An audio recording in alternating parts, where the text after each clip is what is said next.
Welcome to the Intuitive Websites Internet Marketing Podcast, bringing you the country's top podcast on the subject of internet marketing. I'm your host, Glenn Thayer, and today we'll discuss how to get conversions on your website. I'm here today with the CEO of Intuitive Websites, Thomas Young, and Internet Marketing Specialist, Dennis McCarthy. Hey guys, how you doing? Hey Glenn, doing good. Hey Glenn. So, what exactly is a conversion? Well, that's a good question, and you know, we work in this industry, so we certainly know what it is, and we talk about it all the time. But when you start thinking about internet marketing, there are really four areas that are conversions on a website. The first is a direct sale. So if you have an e-commerce site, you actually get a sale on the website. The second, which is very important, is a sales lead, or beginning the process of someone's contacting you and they're beginning the process of being part of your sales process. That could also be someone signing up for an email newsletter, or it could be someone clicking through to one of your clients' web pages. Anything that occurs along that path is considered a sales lead. That's a second area to think about for conversions. A third area is branding or image or competitive advantage, or basically what your website does and what kind of thought process is left in the mind of your website visitor. That's a very strong conversion, and that would be branding. A lot of that is branding is determined by the amount of traffic that comes into your website. And the final area is the service that you provide customers, basically straightforward customer service. These are four key areas that are considered conversions. In this podcast today, we're going to focus on the first two. Okay. So how does one go about looking at a conversion rate? Maybe setting an appropriate conversion rate. How would somebody set it and say, okay, well, this is what I'm expecting to get from my website? Well, conversion rates are very black and white. You actually set a target and you try to reach for that target. And a conversion rate is very similar to, what percentage of sales does the salesperson close? Well, it's the same thing for the website. So it's important to look at overall how many folks on the web are looking for your business. Of those people that look, and let's call those folks impressions on like a search engine or throughout the web, what percentage of those people then become visitors to your website? That's the first conversion. Then the second conversion is what percentage of those visitors click on some form of action on your site, whether it's to buy or to contact you, sign up for an email, whatever. It's got to be some kind of interactive action. That would be your two conversion rates. Now, it's important to think about, what percentage can we make happen here? And what we've seen in our work is that there's two types of customers you can look at. One is people familiar with your brand and those that are not familiar with your brand. If they know your brand and you have good brand loyalty, you can expect conversion rates from 5 to 10%. And we've seen this. If you have new customers coming in and you have a very effective, usable site, you might be able to get as high as 3 and 5%. Although in some cases, 1 or 2% might be great for your website. The important thing is to develop a spreadsheet, run the numbers, and then from those numbers, develop an ROI analysis, which basically will tell you how much each of these conversions is worth to your business based on what you're spending on your website. Many people have no idea whether or not their websites convert. And we look at two kinds of websites. One is a brochure, and one is a relationship builder. And a successful website is one in which you're establishing a relationship with the visitors to your website so they can do something, and it can be a two-way thing instead of just a one-way publishing, throwing information at them. And also a way to get them to come back. Absolutely. Again and again. I mean, and it's so true what Dennis is saying. We just today I spoke to a new customer of ours who has a multi-million-dollar business, and they sell lampshades, and they sell lampshades throughout retail stores across the country. And we've been trying to get basic stats to measure their ROI, and they really have nothing in place. So they don't know how many people are coming to the website, and they don't know what kind of conversion rates they're seeing. And it's very common for people on the web to want more traffic. They seem to get us in the search engines, get us traffic. But a lot of times it's the conversion that's the key to the success. We're going to shed some light on the success of that website. That's a good point. Now, as far as some of this information, as far as being able to get the information to look at what the appropriate conversion rate for your business is, that should all be outlined in your web marketing plan, shouldn't it? Absolutely. But the web marketing plan should outline your expected visitors, the expected impressions, and the conversion rates from those visitors. And if you use some of the guidelines that we mentioned earlier as a starting point, it's really the best way to go. So how should someone design their website to encourage conversions as opposed to just somebody who scans, clicks, and moves on? Well, we've talked a lot in these podcasts about usability and all of that. And so I'm not going to get into a lot of detail there, but it's important to understand that people are impulsive when they're on the web. And usually when we have a marketing planning session with clients tend to think that visitors analyze their website or review things closely and read things closely and then make a decision, when in fact it is impulsive. So it's important for you to design your website so that it's easy for folks to interact with you and become a conversion, and that you don't put barriers in the way of that. And the key thing here is to have scannable content that has the right message and has a call to action placed near that content. And that content could be photography, it could be written content, it could be video, whatever. But that call to action is critical as people surf around your website. What would be an example of a call to action? Well, I think a really good call to action would be real estate websites.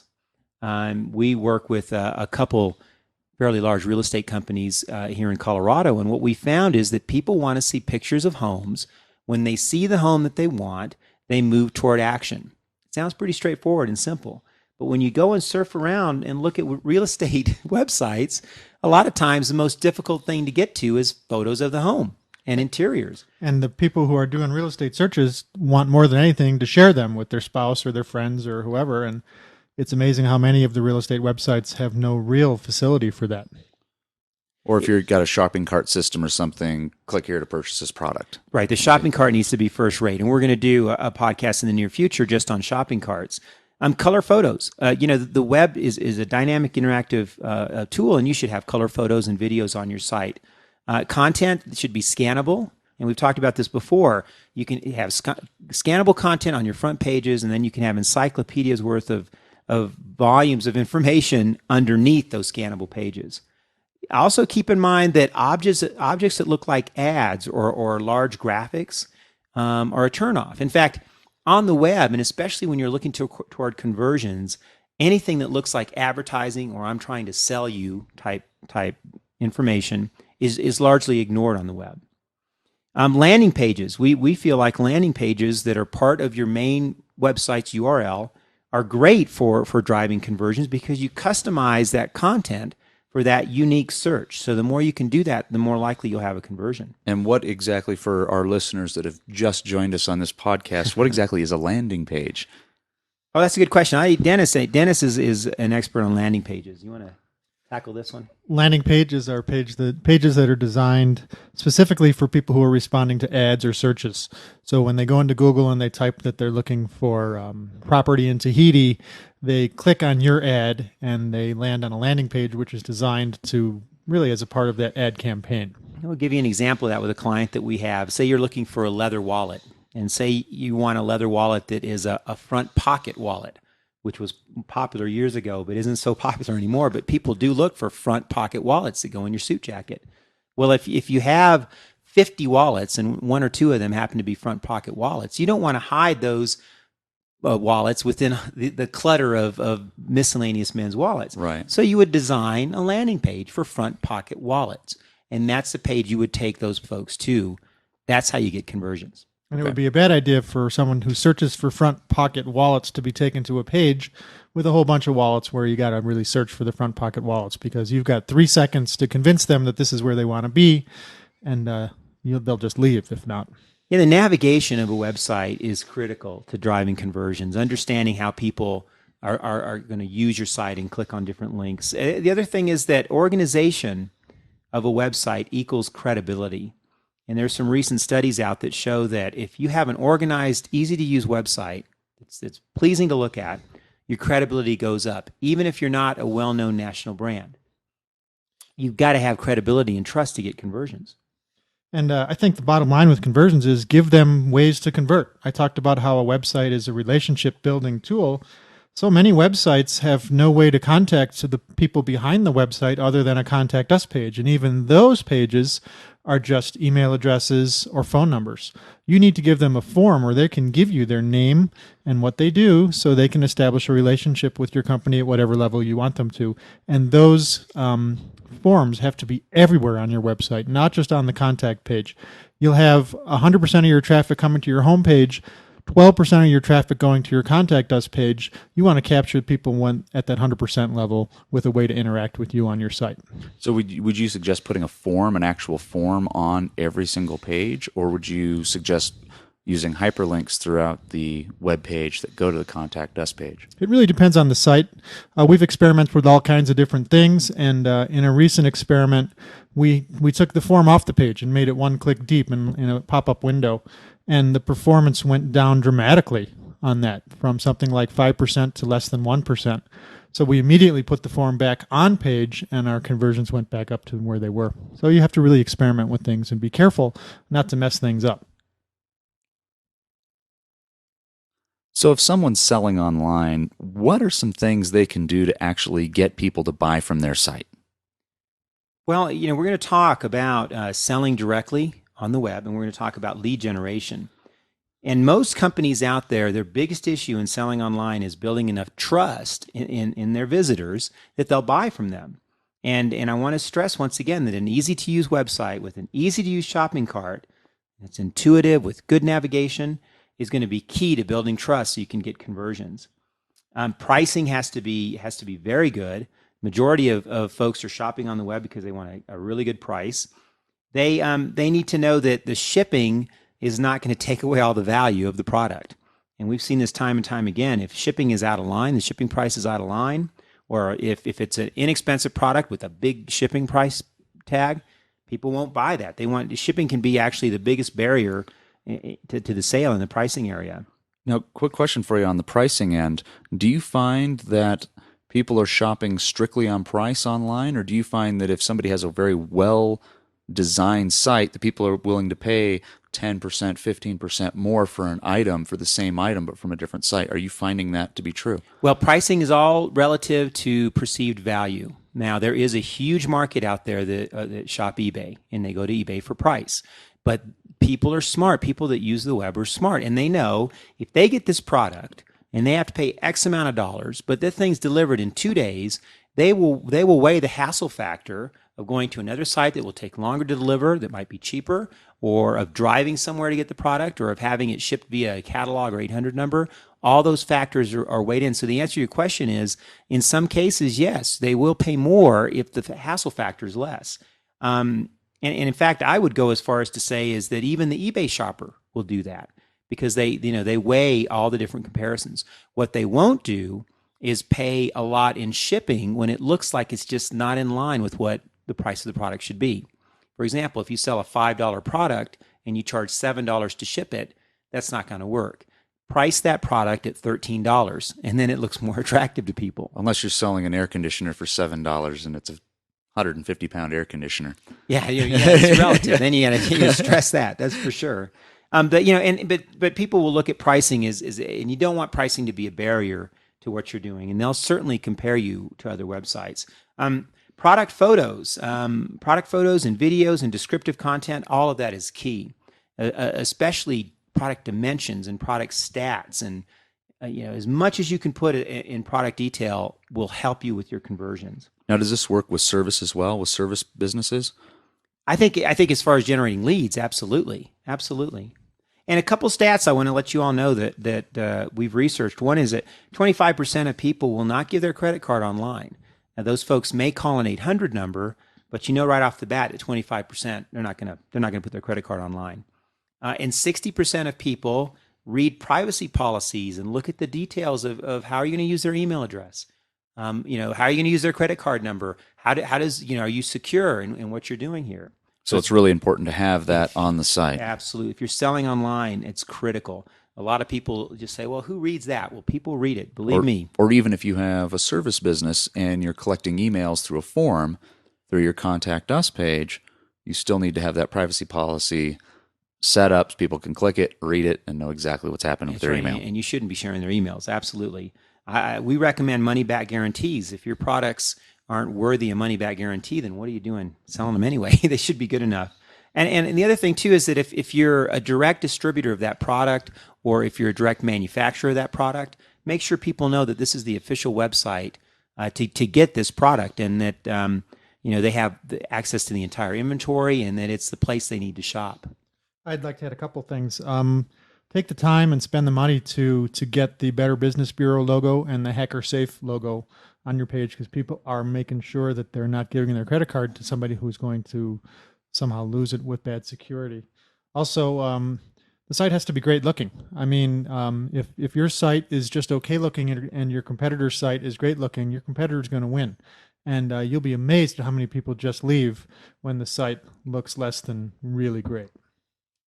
So you talked about service businesses and leads, so let's talk about lead generation. Okay. Well, lead generation on the web is, in many cases, it's a great opportunity that companies are overlooking. Just working in this industry now for 7 years, I really believe that, especially in business to business, that the starting point for a lot of relationships is on the web. Either begins with research, or it's a referral that they go to the website. Now, it's kind of like dating, for example. Okay, you might, if you go out with somebody on a first date, that's the first impression. That's going to stay with you forever. A website's the same thing. And usually if you make a bad impression on that first date, there's not a second date. And that's what's happening with lead generation. The website has to make a great impression, and then that will initiate a relationship. Okay? And now with lead generation, it's the same thing as we talked about before. It's an impulsive thing. If someone finally gets enough information that they say, I want to contact them and start a relationship, they'll do that, and it'll be an impulsive thing. So you've got to have the hot points or the contact points all over the website. Phone numbers, links to email forms. Call to actions must be very easy to find. We recommend contact information on every page. The content and the knowledge on the website is what's going to motivate people to contact you for something that can meet their needs and add value. Okay. Now, would you suggest, as far as email forms, is to make sure that the email is in a form, as opposed to having the address, having the address published, so you don't get spam mail getting sent to your email address? The whole spam issue, in some ways, that's a tough one to avoid. I would rather see you getting business and getting spam than not getting spam and not getting business. Absolutely. But here's the thing to think about. You really need to do both, because people will be coming to you from a website where they don't have an email client software set up or whatever. And it's just more convenient to pop the form on the website than to open up your email program and send the email out. So. Yeah, just say you have a simple form. And we have found a direct correlation. The more simple the form is, the more conversions you're going to see and more leads coming in. So you would say do both then. So have like maybe an info@yourbusiness.com that somebody can click on if they say, I want to send an email to somebody. I don't want to send a form to... Right. And we've seen some websites that had, like the key management team with all their email addresses. I've even seen websites that had what looked like every employee in the company with a photo, phone number, and email address. That's probably not a good idea because of the spam you can generate. But certainly an info @ or a sales @ I think that's a great idea. I love forms because they give you an opportunity to qualify the customer, but don't go too far. A lot of our clients try to go too far and ask a million questions so the sales team gets this beautiful lead. You can't ask too many questions, but you can ask some. For example, with the realtor example we brought up earlier, you can ask people if they're thinking about moving in the next 2 months or in the next 2 years. And that makes a huge difference in terms of your sales follow-up. So forms are great for qualifying your leads, but don't go crazy with it. Okay. Yeah, that's a good example of the realtors because, we also think it's very important to offer an incentive or something that motivates people to contact you. But you have to be careful how you do that because people really don't want to be they don't want to have more information dumped onto them. But they will look at content and say, that person knows what they're doing. I trust that. I'm going to contact them to get more information. So a realtor, let's take for an example. A realtor might set up a website and have some beautiful homes with beautiful photos of homes. And then they might say, contact me for more information about living in Colorado Springs. Another realtor might have the same website, but instead of saying, contact me for more information about Colorado Springs, they will have some beautiful content that they've written with beautiful photographs explaining what a great town this is and how great it is to live here. My theory is that second realtor will drive more leads than the first. Absolutely. The quality of the offer, I think we should spend a whole podcast on the offer. And the quality of the offer is what really drives your conversions. And so many websites use this more information offer, and that is the weakest offer you can possibly give. They're already on your website. They're already seeing your information. And the more information offer says to them, why didn't you tell me this while I was here?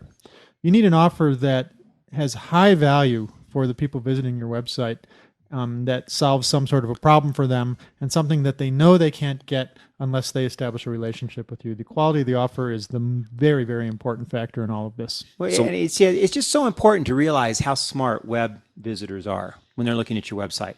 If they're looking at the motive of your website, and if the motive of your website is, I want to sell you stuff, and I'm trying to make money off this website, they pick it up and they go to another website. If the motive of your website is, I'm here to help you, and regardless if you work with us or not, you're going to get some value on my website.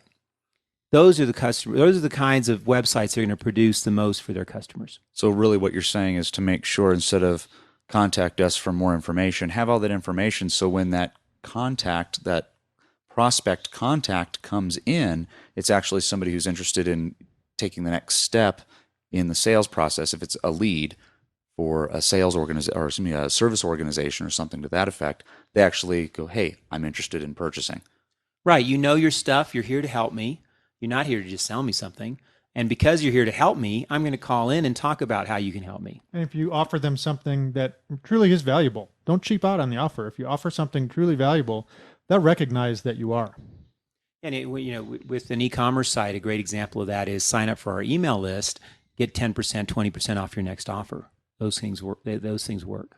Now, does that work well for service businesses, or is it mainly for product businesses that those work best? Well, it's tough for service businesses to do that just because of the nature. But for people selling products online, it's pretty straightforward and direct. When you're doing a service, it's hard to say, hey, I saw that you had 10% off. Can I get 10% off on your next? But a great offer for a service business can be where you customize your service for what they do. We're going to take your problem and we're going to show you exactly how we can solve it for you. So it becomes sort of an individualization thing, and that works great for offering things on a service website. Yeah, content that adds value is what's going to be so important for the service providers. How-to content and tips on doing their job better, or tips that'll give them value. That's the way to go. Okay. Well, it's time for the action plan, and as our faithful listeners know, we have one of these at the end of each and every podcast. Yes, so we do. What are the key action items for the listener for this time around? Well, I think the first one would be to determine what conversion rate works best for you. So are you generating sales online? Are you developing leads? What is the conversion you're going after? And set a target, set a conversion rate target, and then run the numbers and develop a tracking system. That tracking system will be your direct measurement of ROI. You can literally put the amount of money you spend on this website and run it all the way to the bottom with the amount of leads or sales you get, and there's your ROI. Follow the guidelines in this podcast and test some of the assumptions with usability testing. And even if you do very basic usability testing where you bring a couple people in and just ask for some opinions, that's better than nothing. And in fact, we'll have a future podcast on how to do cost-effective usability testing. Review your top-performing competitors and find out what they're doing. And if you can, find out they're really making money, because you want to know if the site's producing or if it's just out there. Find the competitors that are producing and see how you can do one better than them. Okay. Modify and test and measure to improve your performance on all levels. Watch your web stats to help you with that. Test everything. Test like crazy. I mean, split test. Do different. Get different. Set up 2 different sites or 2 different offers and get the results. And it's amazing when you do that testing that the results are never what you would think they would be. Just try everything and watch those percentages. That's right. And if you have a decent way of measuring web stats and looking at web stats, the results are it's great to see those results. Now, the other thing is that once you've maxed your conversion rates, then that's the time to really go out and say, now we're ready. Let's get more traffic. Let's turn up the heat on the pay-per-click program. Let's do more search engine optimization. Let's add pages to the site, and let's get more traffic.